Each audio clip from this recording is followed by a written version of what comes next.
Do you want to play some Conquest? Me either.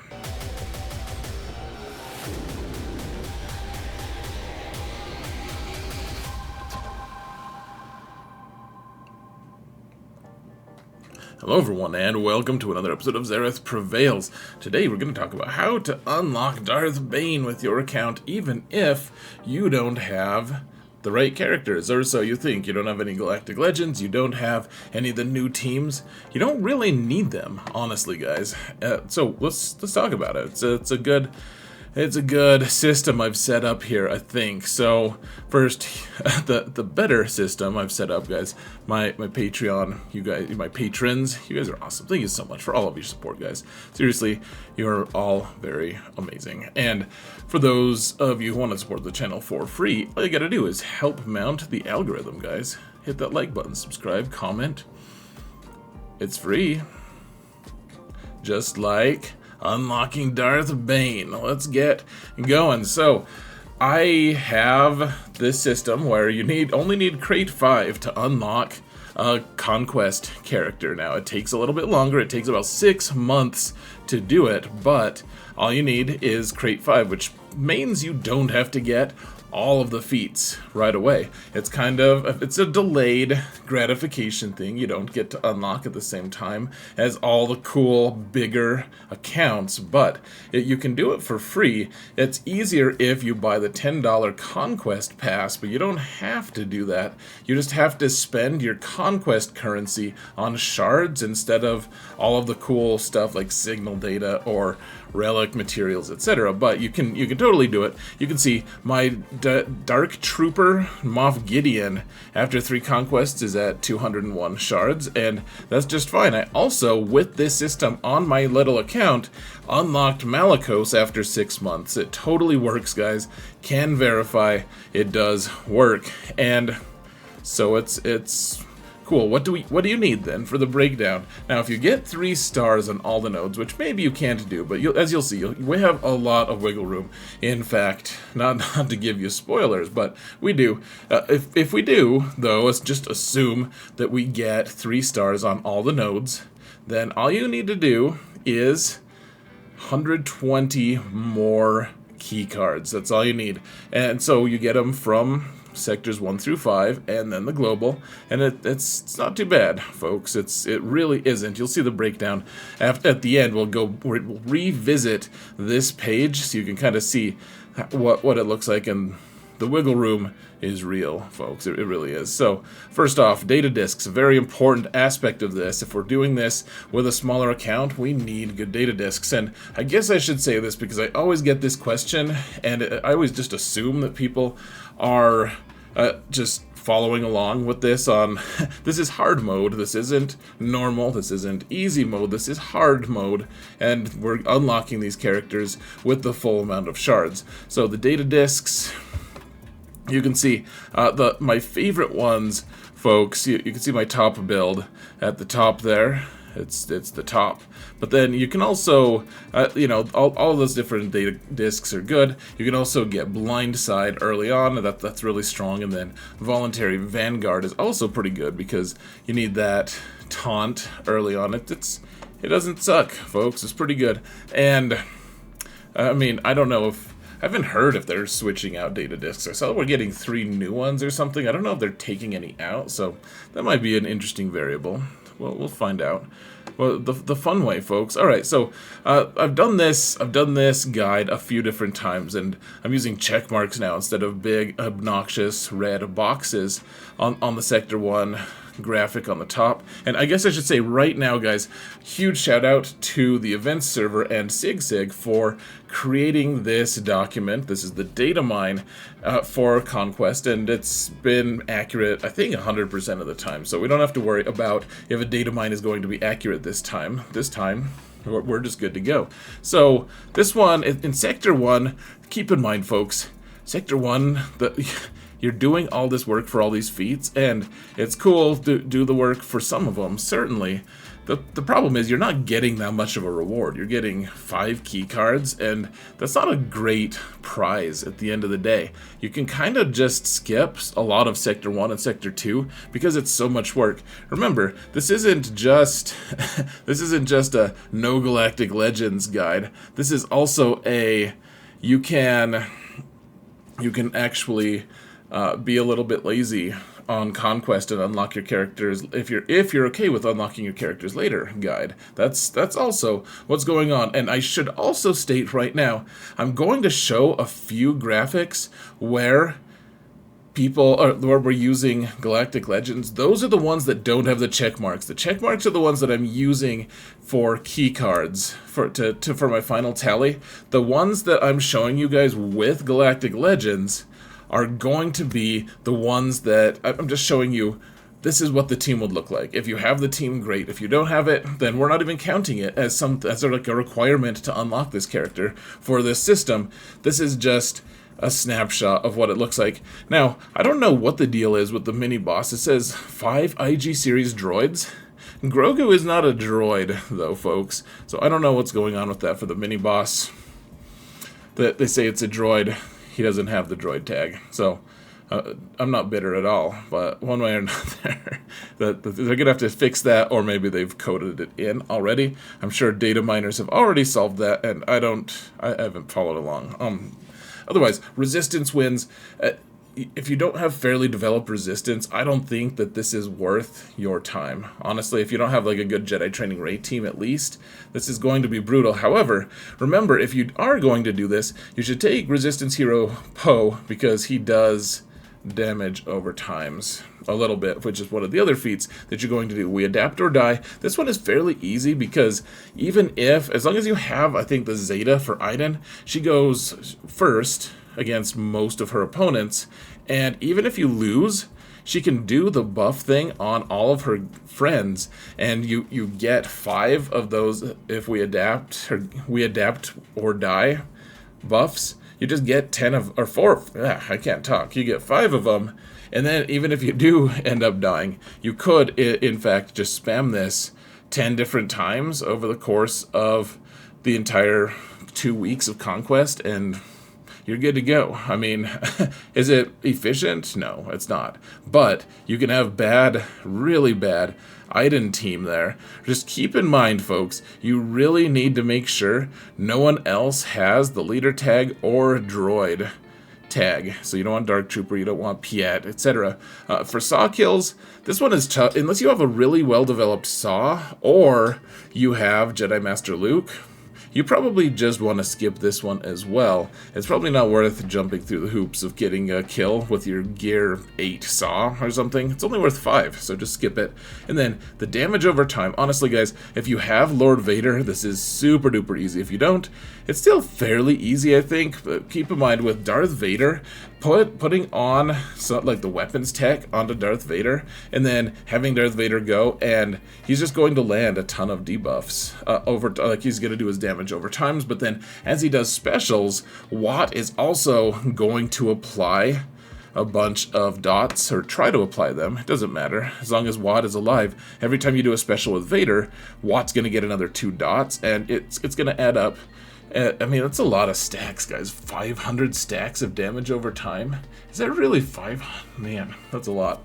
That's a whole heck of a lot. But it'll probably take a while. I don't really know, guys. Okay, Sector 2. We have.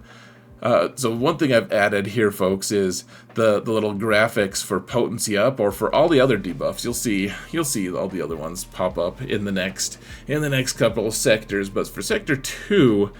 This one is fairly straightforward as well, so full squad of bounty hunters.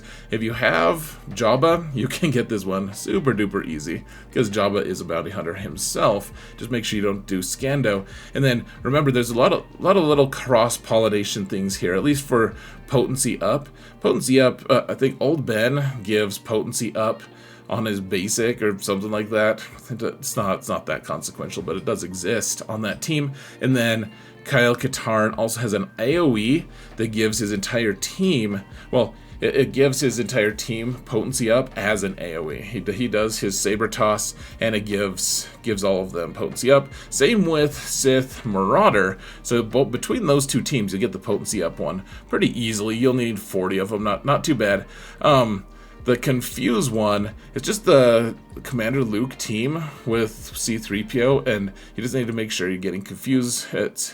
It's a little bit, I'm interested to see how exactly that's going to transpire. I don't think it's going to be too difficult. And remember, with CLS teams, a lot of times, if you want to just spam against something, all you got to do is find like a Phoenix team that you just can't kill. You just sit there and you can't kill them, but you're still applying all the debuffs, still doing all the stuff, and at the end of the day you time out, but you get 40 confuses in one go. It's not too bad. And then Empire kills, this one's pretty easy. Remember guys, if you want to use Inquisitors here, then by all means, I mean, it makes it super duper duper easy, especially if you have a few of those amplified agony discs or whatever. This is fairly easy. So otherwise, I would say Empire kills. Remember, guys, if you get kills with Piet, there's a global feat that's going to help you with that. It's going to help you get that global feat if that's something you're interested in. And I mean, the Empire kills. This is a fairly good team to be able to kill things with. Honestly, get kills with early game. Mara Jade, you got to make sure she's not getting all the kills, and you got to make sure if you have the right data disk, sometimes you're not actually getting kills. The damage over times that you're generating are going to be killing people, so just gotta look out. But I love the interaction with Watt and putting the weapons tech on like Darth Vader, especially because then Darth Vader gets to add a bunch of turn meter every time the opponents go. So if they outspeed you, you're still able to get a turn before you get completely blown away, blown apart. And then, honestly, yeah, like you could just skip the Scout Trooper one or Jedi Training Ray surviving. If you don't have strong versions of those characters, you can probably skip those. It's fine. I know your OCD is going to go nuts, but that's okay. It's a sacrifice I'm willing to make, having you guys feel bad about things. Zareth, you're a riot. Okay, Sector 3. This is a good money-making one, in fact, and this is where you can grind a lot of your datacrons if that's something you're interested in doing. Now, crit chance up is pretty common, in fact, folks. It is very common, and so you guys can look up other teams that you want to get it with if you would really like to. I think the heat thing is going to be interesting. I'm going to be trying it with my Gear 7 Paz, whatever. The thing is, if he gets a couple turns, he gets those heat buffs pretty easily, as long as you can find a way to keep him alive. You probably want like Vanguard Veteran or something to keep Paz alive, just so he can do his AoE that gets him 5. Then he can do a couple basics, get him a couple more. Should be interesting. I mean, if you have Maul, this might also be kind of easy if you don't want to do the light side global feat thing with the light side Mandos. That's something I didn't point out, in fact. So the Days one, you can get Days from an AoE from Captain Rex, and you can get it from Zeb. You also get AoE Days from Bo-Katan, the original Bo-Katan. So you can get all those things. We have some overlap there with Sabine. Sabine does crit chance up, of course. So does Captain Rex. They both apply it as an AoE to their squad, which is pretty cool. And so you have a little bit of overlap. Remember, if you get wins with pure rebel teams, that counts as a global feat, and so you can do that with Days. You can also get work on a global feat, which like I said, I didn't note here. You can use crit chance up, and you can work on crit chance up and heat and actually Days with that Mando team, and as long as it's all light side characters, you're working on the global feat as well. This is one of the most overlapping zones that you're going to be able to find. Now, Tuskens, I don't think that's worth the headache of trying to get low gear Tuskens to work. I just don't think so. I think you should just skip the hell out of this one if you can. If you don't have that luxury, if you need to do this one for some reason, then look to get a Vanguard Veteran Cron or disc, whatever, so to be able to get at least one of the high gear characters to be taking the hits at first. So then your lower gear characters, which are almost inevitably going to be chieftain and warrior, can survive, and they can do some dirty things later. Now, Sector 4, this one is also our moneymaker, folks. If you don't have Captain Drogon, that's fine. Just skip the hell out of that one as well. Now, to get the light side unaligned Force user wins, this is fairly easy for any of my accounts because I have a pretty well-developed Seer and Cal Kestis. And this is where you get some good overlap too, because you also need crit damage up, which Cal does a move that gives his whole team crit damage up. So as long as you're using Seer and Cal, you should be able to get that feat fairly easily, even if you have pretty big slouches on the rest of them, especially by now you're in Sector 4. Yes, you're taking hits, but at the same time, you should have some good data discs to keep your team alive, and you'll probably just be able to get wins based off of debuffs that you're causing to your opponents. Now, to expose your opponents, it's fairly easy as well. You can, I mean, if you have an AdRad team, you can just get them all passively, I believe. We'll have to see how it's coded, but I believe that your opponents, as they crit your AdRad team, are going to put exposes on themselves, but I think it counts as you applying them to them, so I guess we'll see if that ends up being the case. But you also get crit damage up from AdRad and from Jin, and then remember, Han gives himself crit damage up. I saw someone tell me the other day, oh yeah, you could just do, like Han just does his buff himself move, and it buffs everyone else and gives everyone else crit damage up. I think it gives everyone crit chance up, but not crit damage up. So you'll have to look at that, but you get a lot of expose from the CLS team. I mean, honestly guys, CLS is the MVP of Conquest. Unless it's Jedi Master Luke, those two teams, if you're going to work on any teams for Conquest, it's going to be CLS and it's going to be Jedi Master Luke. They are pervasive and powerful in every Conquest, and that hasn't had an exception yet. CLS team continues to pay dividends, and that you get that in the form of expose and crit damage up on this zone. And then you can also, guys, if you take a full Scoundrels team or Smugglers team, whatever, with Dash, then he's going to be handing out the prepared thing, whatever it's called, the effect, and every time everyone gets the prepared, then they get crit damage up every time it's refreshed. And so I put L3 there just because she likes to give away her prepared as soon as she can, because she's stupid. But then he gives it back to her sometimes, depending. I forget what the criteria is for giving it back to her, but she's there as another tank to be irritating. And then for Drogon kills, you can just use the Jedi Master Luke. Call him to assist all the time for kills. Just do that for a couple times. Should be fairly easy. Or if you have Leia, it's easy as well. Just make sure he's getting the kills, not Leia, etc. Now, Sector 5.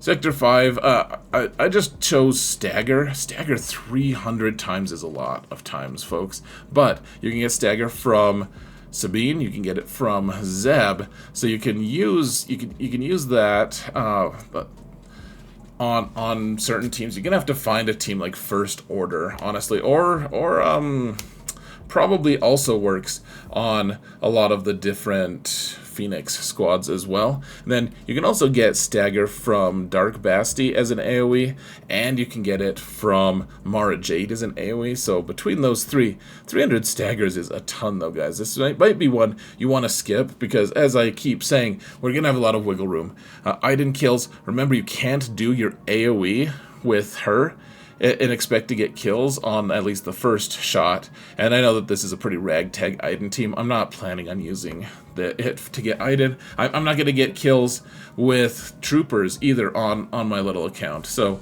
yeah, those are the teams. Foresight, just get the 2 Yodas and they'll just farm you a ton of Foresight over the course of time. See if you can cheese it and drag out the battles, but that shouldn't be a problem. And then for global feats, the only ones I'm really going to be looking for are getting wins with a full squad of Rebels. That'll get us 16, and then we'll also get the Golden Challenge Path, which is pretty self-explanatory. The rest, you can see all the different squads that you can use to get them, but I'm not going to say you need to do that or anything. So at the end of the day, we only need crate 5, and this is the original graphic that I was showing you guys, just to show you. Okay, we have the question marks. How much do we need? We need 120 total from here, and we're getting these various numbers from the different sectors. I added them up. These are the ones that have the check marks on the guides, and then what it ends up being is 188 from all of those, and you don't need 188. Maybe that'll get you to crate 6, honestly, if you want to do that, or just stall out at crate 5. I don't care, guys, but there's a ton of wiggle room, even within the fairly easy ones that we've developed that don't need Galactic Legends, don't need any of the new teams. You just need, you know, Phoenix and, you know, maybe a low-level Captain Rex, etc. Just some good Datacrons or data discs, whatever you call them, and you can move on. So, anyways, folks, that's. I hope this helps. I hope this helps lower level players who are just trying to crack into Conquest. Hope you guys share it with your guild. Get me, you know, get you some notoriety. Get me some notoriety too, guys. Let's hook each other up. I don't even know, guys. I'm tired. I need to go to bed. So thank you all so much for watching, and remember that in all things, Xerath prevails. Enjoy your conquest.